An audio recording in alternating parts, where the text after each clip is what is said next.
Detective Recap here. Today, I'm going to explain a drama thriller film called The Good Doctor, which highlights the dangers of loneliness, ambition, and obsession. Despite its anxious and mild-mannered protagonist, his unexpected unpredictability takes the forefront. With low stakes taken to extremes and comeuppance always being an arm's reach away, the movie is quick to take several dark turns. Spoilers ahead. Watch out and take care. Some doctors say that you're never truly a doctor until you lose a patient. Little does Martin Blake know, he's about to find out whether this sordid little saying is true or not. 6 days into his residency at a Southern California hospital, British Dr. Martin Blake already feels the tension between him and some of his colleagues. After examining a patient who can't speak English, 2 nurses irritate Martin when one of them, Nurse Teresa, asks him to read his own handwriting. The other one, Nurse Marianne, refuses to take a patient's blood, saying he has to do it himself since they're swamped. Taken aback, Martin draws blood from his patient's arm while crossly commenting to the patient's mother that a phlebotomist is supposed to do this, not a doctor. Already, it's clear that Martin feels undermined in the hospital. And though he's annoyed by the dismissive way the nurses talk to him, he still tries his best not to call them out for their rude behavior. He's still new at the place, and building a good relationship with others can take time. The next day, Martin visits his patient from the previous day, Diane Nixon. He tells the girl that she has pyelonephritis, a UTI of the upper tract and kidney, and Diane writes it down in her journal. During Diane's checkup, Martin tells her that her condition can get serious if not treated early. Diane asks if she can die from that, and Martin assures her that he has things under control. As they share some lighthearted banter about doctors, Diane's mother and sister, Valerie, arrive. After Martin informs them of Diane's condition, her sister teases him about how smart of a doctor he is. When Diane's boyfriend, Rich, shows up, too, Martin can't help but look at the dismissive boy with displeasure before leaving the room. The almost flirty way the sisters banter with Martin about his profession isn't lost on him. And with the constant crap he's getting from his colleagues, it's a breath of fresh air for him to be admired this way. Still, Rich's uncaring attitude towards Martin is quick to bring him back to reality.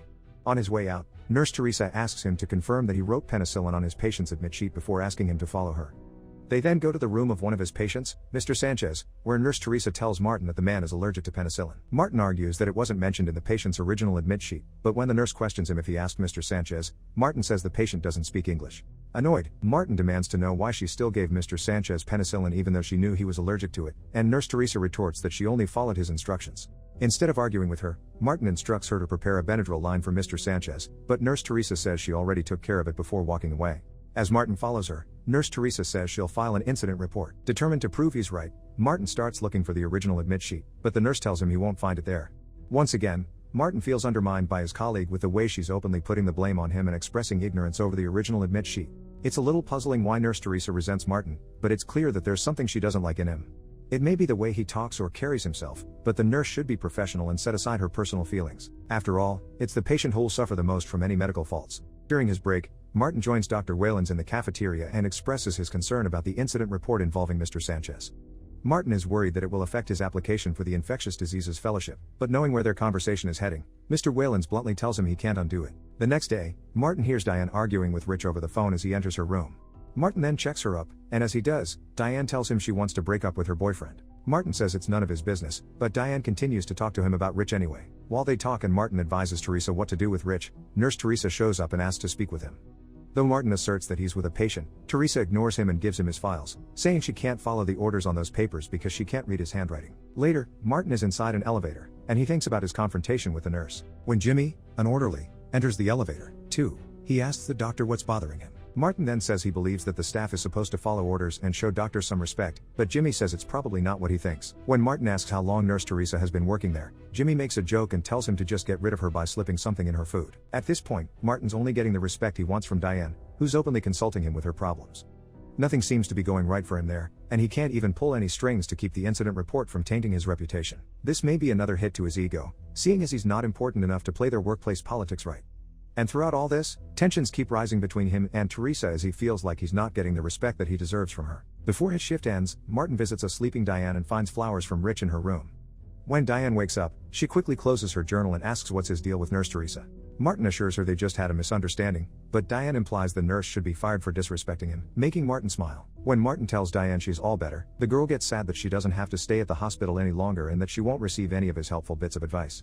Instead of answering, Martin only smiles at her, and Diane says she'll tell Nurse Teresa that he's a good doctor. Although they won't say anything, it is pretty clear that Martin and Diane are attracted to each other. But since Martin's already established that he values his profession a good deal, he's not about to jeopardize it further by getting too close for comfort with a patient. Still, Diane gives him the ego boost he's been missing out on since he started working at the hospital. During the doctor's morning briefing, Dr. Whalens informs Martin he's discharging Diane. When Martin asks if he could let her stay another day, Dr. Wayland says he's already signed her out. Sure enough, Martin finds Diane's room empty, and as he's about to leave, Diane's father shows up and asks him for any last-minute advice. Martin tells him to make sure Diane finishes her pills since she could relapse, and Mr. Nixon says he will. He then invites Martin to dinner, saying Diane has taken a liking to him and wants to express her gratitude for his taking care of her. Martin accepts the invitation, and Mr. Nixon gives him his address before thanking him and leaving. The timing for Mr. Nixon's invitation can't be any better for Martin. Now that Diane isn't his patient anymore, he probably thinks that it won't be inappropriate to befriend her. Still, it almost feels like Martin is overstepping his boundaries as a doctor by asking if he could let Diane stay for another day. At the Nixons' house, Martin meets Diane's other sibling, Donnie, then learns that Diane has left to talk to Rich. At the dinner table, the Nixons ask Martin about his work, and Martin casually answers them. While eating, Donnie teases Valerie, and the girl accidentally spills wine on herself. Upset, Valerie walks out of the dining room, and Mr. Nixon grabs Donnie by the hair, telling him to stop misbehaving. Embarrassed, Mrs. Nixon apologizes to Martin, but the doctor says it's fine. He then excuses himself and asks where the bathroom is, and on his way there, he accidentally opens the door to Valerie's room and sees her getting dressed.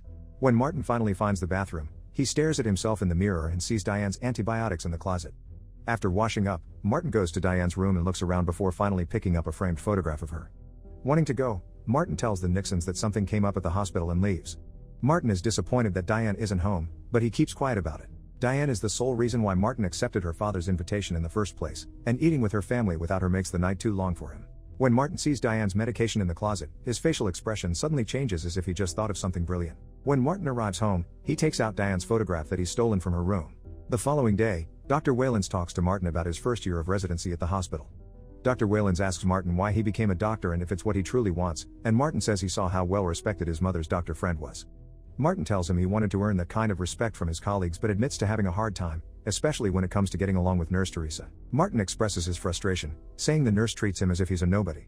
He then assures the doctor that it's what he wants in life and promises to do better. In the cafeteria, Martin observes how the other doctors and nurses seem to be getting along just fine. While doctors don't need to have the noblest intentions as long as they do their job right, it's increasingly evident just how important respect is to Martin. In fact, it's the most important thing to him. Although he doesn't want to come off as a whiny person, it is obvious that he wants Dr. Wayland to see how unhappy he is with the way Nurse Teresa treats him. He receives a call from Valerie, asking him if he wants her to bring the gift basket her mother has prepared for him to the hospital or if he'd rather pick it up from their house. Of course, Martin goes to their place and greets Mrs. Nixon before asking if he could use the bathroom. There, Martin replaces the contents of Diane's pills with sugar and cleans up before taking the gift from Mrs. Nixon. The cracks in Martin's supposed professionalism are fully showing now. His decision to steal Diane's photograph and tamper with her medicine shows a growing obsession. Worst of all, he's willing to jeopardize his former patient's health just to get his way. Sometime later, Diane relapses and goes back to the hospital. After telling Diane that they have to run more tests on her, Martin sees Jimmy in the hallway, who's a little too happy that Diane is back. Disgusted, Martin tells Jimmy to mind his manners before seeing the doctors and nurses rushing to Mr. Sanchez's room. The staff finds him having another allergic reaction, and Martin learns that the patient is allergic to vancomycin and not penicillin. Later that day, Martin points out to Dr. Wayland that what happened to Mr. Sanchez could actually be Nurse Teresa's fault and not his. Dr. Wayland promises to look into it, and when he notes that Diane is back, Martin pretends to be nonchalant about it, saying he'll do some tests to make sure she's okay. At this point, it is evident that Martin has no problem lying. He must be confident that no evidence will be traced back to him, so he talks to Dr. Wayland about Diane's condition without even stuttering. Aside from that, Martin is a hypocrite too, for telling Jimmy to stop talking about Diane in a disrespectful way when he himself is obsessing over her. In the evening, Martin visits Diane in her room and finds out that she and Rich are over. He then promises the girl that she'll be better soon, but Diane shows reluctance to leave the hospital. Once again, Martin tampers with Diane's medication, and as he hurriedly leaves her room, he bumps into Nurse Marianne. The nurse admits that she's just been fired for messing up Mr. Sanchez's admit sheet. Nurse Marianne says Nurse Teresa doesn't know anything about it, and with nothing else to say, Martin goes to the bathroom. There, he disposes of everything he used on Diane's IV. After learning that Diane is running a fever the next day, Martin decides to replace her IV again. He goes to the medicine storage room, where he finds Jimmy hooking up with a patient. After telling them to leave, Martin proceeds to get Diane's medication, and for the third time, he tampers with it. Nurse Teresa shows up as Martin finishes replacing Diane's IV, but the nurse doesn't seem to suspect him of doing anything wrong. Before going home, Martin goes to the laboratory and replaces her resistance culture test. Martin is desperate to keep Diane close to him, and he is willing to take extreme measures to do it. He doesn't even take into consideration that he might be putting the girl's life in danger. Instead, he focuses on wanting to be with the girl who makes him feel good about himself. It's selfish of Martin to do this to Diane, because even if she likes him back, he has no right to play with her health as if it means nothing to him, a doctor. In the morning, Dr. Wayland and Martin discuss what they should do with Diane. After Martin informs Diane of her condition, the girl asks if he could operate on her just in case she needs an operation. However, Martin tells her he doesn't operate since he doesn't want to cut into people. Rich then calls Diane, but Diane won't answer her phone, so Martin tells her not to think about the boy too much. When Martin sees Rich in the hallway, he immediately closes the curtain in Diane's room and greets Rich. Martin tells him Diane can't take any visitors, and no matter how much Rich insists on seeing her, the doctor won't let him. Defeated, Rich asks Martin to give the balloon he's brought to Diane, and after taking it, Martin pops the balloon and throws it away. It's safe to say that Martin is jealous of Rich. Not only did he stop him from seeing Diane, but he also stops him from having a chance to patch things up with her. It's a little petty, and it drives the point home that Martin wants Diane all to himself, even at the cost of her own happiness. One night, Diane admits to sleeping with Rich before finishing her medication. She's worried that that's the reason why she's sick again, but Martin assures her that it's not. The girl is scared that she might die, and Martin just tells her that that's not going to happen. Without a thought, Diane says she's always thought of dying by getting shot while stopping a crime, and Martin can only look at her. She then asks him if he's ever thought of stuff like that, and Martin says when he was young, he used to think about going into the ocean and disappearing as if he never existed. In a sad voice, Diane tells him she loves the ocean, and once again, Martin can only nod at her. Martin probably doesn't expect that Diane will be sad at the hospital. He's so focused on making sure she doesn't leave that he's never given a thought about her feelings. Because of Martin, Diane's physical and emotional conditions are deteriorating, but he chooses to ignore them. Before Diane's operation, he assures her that everything is going to be fine. Once it's done, Martin makes sure that he's the first person Diane sees when she opens her eyes. Diane asks if he is married or has a girlfriend, but Martin doesn't really answer her question. When Diane mentions that she thought he liked Valerie, Martin shakes her this. Diane tells him that's good before falling back to sleep. Unable to control himself, Martin kisses the unconscious girl, and when he comes back to his senses, Martin looks around to check if anyone saw him. Eventually, Martin falls asleep. Later, a nurse wakes up Martin, and after realizing that Diane isn't in her room, Martin angrily asks Nurse Teresa where she is. Martin is worried after receiving a code for, and when he learns Diane has been taken for an MRI, he immediately makes his way there. By the time he arrived, he finds the doctors trying to revive Diane, but unfortunately, it's already too late for her. With tears in his eyes, Martin stares at Diane's lifeless body and realizes that he's gone too far. A sweet, young girl has lost her life because of a selfish doctor, who wanted nothing more than to be with her. If only Martin had thought of other ways to keep seeing Diane, her life wouldn't have been cut short. He can keep being sorry until he's blue in the face, but he only has himself to blame. With patients dying daily at the hospital, Martin has no other choice but to continue with his life. Later on, Mr. Nixon shows up at the hospital and accuses Martin of killing Diane. Nurse Teresa is quick to call Jimmy and the security guard to stop any fighting. When Dr. Whalens arrives, he assures the grieving father that they did everything they could to save his daughter. Martin remains speechless the whole time, and as Mr. Nixon leaves, Dr. Whalens apologizes to him for having to deal with that. It isn't surprising that Mr. Nixon has reacted the way he did. Diane was fine one day, and the next, she wasn't. Sadly, Mr. Nixon has no proof that Martin did commit a crime, so he can only hate the doctor from afar. Meanwhile, Martin must be secretly scared, for his reckless actions are starting to cause him trouble. One day, Jimmy asks Martin to meet him in the East Tower basement. There, he shows Martin Diane's journal. Jimmy reveals that he's read through it, and he surmises that she and Martin must have had some sort of special relationship. He blackmails Martin into prescribing him certain medicine, or else he'll turn it over to his superiors. Threatened, Martin concedes to Jimmy and writes the prescription for him.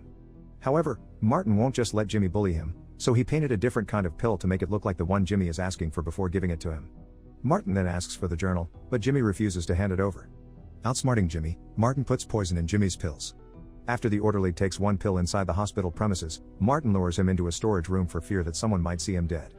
There, Jimmy starts coughing and realizes he's been poisoned, and Martin stops him when he tries to leave. As Jimmy starts having a seizure, Dr. Whalens arrives and tends to him. During the chaos, Martin manages to take Jimmy's locker keys. When he finally dies, Martin goes to the orderly's locker and steals Diane's journal. It speaks volumes about Martin when he would go straight to murdering someone for getting in his way. Of course, he'd be averse to having his superiors investigating him in any way about Diane. Still, he could have bided his time and explored his options before even considering killing a person. Then again, Martin's an extreme guy who immediately goes through extreme measures. If he weren't, then Diane would still be alive. During an investigation, Detective Krause asks Martin what happened, and he lies about trying to help Jimmy when he started having a seizure. Dr. Whalens believes Jimmy's death has something to do with substance abuse, which is obvious to him because of his erratic behavior. Dr. Whalens then gives Martin some time off, and Martin is glad to accept it. At home, Martin reads Diane's journal and learns that the girl had not once mentioned him there. It almost becomes questionable if she ever liked him in the first place, or if she just saw him as a wiser figure to look up to.